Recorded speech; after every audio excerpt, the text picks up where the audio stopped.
حضرت ابو ہریرہ فرماتے ہیں رضی اللہ تعالیٰ عنہ کہ بھوک کی شدت سے میری کمر دوری ہو گئی، تو میں ڈرا کہ کوئی مجھے نقصان نہ ہو، تو مسجد نبوی کے ایسے گوشے پہ بیٹھ گیا جہاں لوگوں کا گزر ہوتا تھا۔ میرا خیال یہ تھا کہ کوئی شخص مجھے دیکھے گا اور دیکھ کر کے پہچان جائے گا کہ مسئلہ کیا ہے، لیکن جو بھی گزرتا سلام کر کے چلا جاتا، شاید اسے جلدی ہوتی، یا پھر ہستی پلکوں کے نیچے غم بھی پلتے ہیں، مگر کون دیکھتا ہے اتنی گہرائی میں۔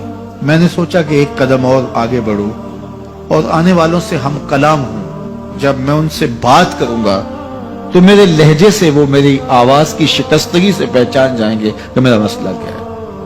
تو کہتے ہیں حضرت عمر رضی اللہ تعالیٰ عنہ آئے، میں ان سے کوئی مسئلہ شرعیہ دریافت کیا، لیکن شاید انہیں بھی جلدی تھی، انہوں نے مسئلہ بتایا اور آگے بڑھ گئے۔ میں پریشان تھا کہ حضرت سیدنا صدیق اکبر رضی اللہ تعالیٰ عنہ آئے۔ میں نے ان سے بھی قرآنی آیت کے بارے میں سوال کیا، لیکن وہ بھی جلدی میں تھے اور انہوں نے بس آیت بتائی اور آگے گزر گئے۔ تو فرماتے ہیں کہ میں ایک عجیب کیفیت میں مبتلا بیٹھا تھا کہ ایک جانب سے روشنی اٹھی اور دل و قلب و نگاہ کا مرشد اولین آ گیا۔ تو کہتے ہیں حضور آ گئے، تو چونکہ میری عادت بنی ہوئی تھی کہ میں ہر آنے والے سے مسئلہ ہی پوچھ رہا تھا، تو میں نے حضور سے بھی مسئلہ پوچھ لیا۔ تو حضور نے میری جانب دیکھا اور پھر زیر لب مسکراتے ہوئے بولے، ابو ہریرہ بھوک لگی ہوئی ہے؟ میں نے کہا جی حضور مجھے بھوک لگی ہے۔ کہا میرے پیچھے آ جاؤ۔ حجرات اقدس کی قربت میں حضور پہنچے تو اہل خانہ کو آواز دی کچھ کھانے کے لیے ہے؟ تو انہوں نے کہا دودھ کا ایک پیالہ ہے۔ مجھے فرمانے لگے ابو ہریرہ وہ جو صفہ کے چبوترے پہ بیٹھے ہیں جاؤ ان کو بلا لاؤ۔ کہتے ہیں دودھ کا ایک پیالہ، اور مجھے تسکین ہوئی تھی لیکن 70 آدمی بیٹھے تھے وہاں۔ خیر حکم تھا، میں بلا لایا، میرے ہاتھ میں دودھ کا پیالہ دیا، کہا ابو ہریرہ دائیں سے شروع ہو جاؤ۔ اب میں ایک شخص کو پیالہ دیا اور دودھ کو دیکھنے لگا، اور وہ سیراب ہو کے گٹا گٹ پینے لگا، اپنی بھوک اور پیاس مٹا چکا، اور میں نے دیکھا کہ ایک قطرہ بھی کم نہیں ہوا۔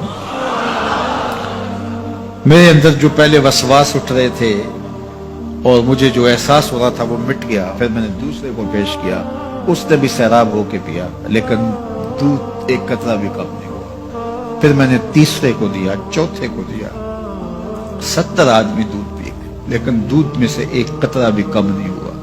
لگتا تھا رب نے اس دودھ کا تعلق حوض کوثر سے جوڑ دیا۔ تو حضور نے فرمایا ابو ہریرہ، میں نے کہا جی حضور۔ فرمایا کون باقی؟ میں نے کہا حضور ایک آپ باقی اور ایک میں باقی۔ تو فرمایا اب تم پیو۔ تو کہا کہ میں نے دودھ پیا اور خوب سیراب ہو کے پیا۔ حضور نے فرمایا اور پیو، میں نے اور پیا۔ پھر فرمایا اور پیو۔ میں نے کہا مجھے قسم ہے اس ذات کی جس نے آپ کو حق کے ساتھ مبعوث کیا ہے، میرے میں ایک قطرے کی گنجائش بھی نہیں۔ حضور نے میرے ہاتھ سے دودھ لیا اور خود نوش جاں کرتے ہوئے فرمایا ساقی القوم آخرہم شربا، قوم کا جو ساقی ہوتا ہے وہ آخر میں پیتا ہے۔ تو دودھ کا ایک پیالہ 72 لوگوں کے لیے کافی ہو گیا۔ یہ صحیح حدیث کے اندر حضور کا معجزہ موجود ہے، آپ نے بارہا علماء سے سنا۔ لیکن اس تربیتی عمل سے بھی کبھی غافل نہ ہونا کہ 2 جہاں کا سردار ہے اور 71 آدمیوں کا جوٹا نوش جاں کر رہا ہے۔ آج جب دولت پھیل رہی ہے، لوگوں کے پاس وسائل زیادہ ہوتے چلے جا رہے ہیں، تو ان کو ایک دوسرے سے گھن آنا شروع ہوتی ہے، برتن الگ ہوتے چلے جاتے ہیں۔ اسی زمانے میں تمام افراد ایک ہی برتن میں بیٹھ کے کھاتے تھے۔ پہلے یہ ہوتا تھا ایک گلی میں 2 امیر رہتے تھے، 4 غریب رہتے تھے، 2-3 مخیر حضرات اور جو ہے وہ کچھ متوسط لوگ رہتے تھے، اور ایک چھوٹا سا کنبہ اور قبیلہ ہوتا تھا، اور وہ ایک دوسرے کی ضرورتوں کا خیال رکھتے تھے۔ پیسے زیادہ آ گئے تو اب امیروں کو اس گلی سے گھن آنے لگی، تو وہ وہاں سے نقل مکانی کر گئے، انہیں وہاں رہنا اچھا نہیں لگتا۔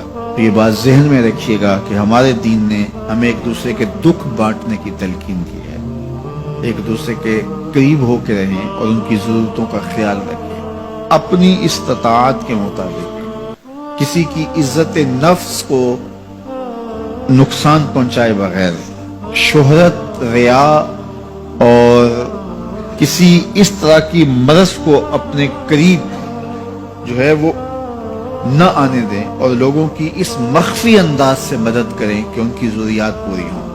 بلکہ میرے حضور نے ارشاد فرمایا، جس شخص نے صدقہ کیا اور اتنے مخفی انداز میں کیا کہ جو دائیں نے خرچ کیا بائیں کو خبر نہیں ہوئی، جب بائیں کو خبر نہیں ہوئی تو ہمسائے کو خبر کیسے ہوگی؟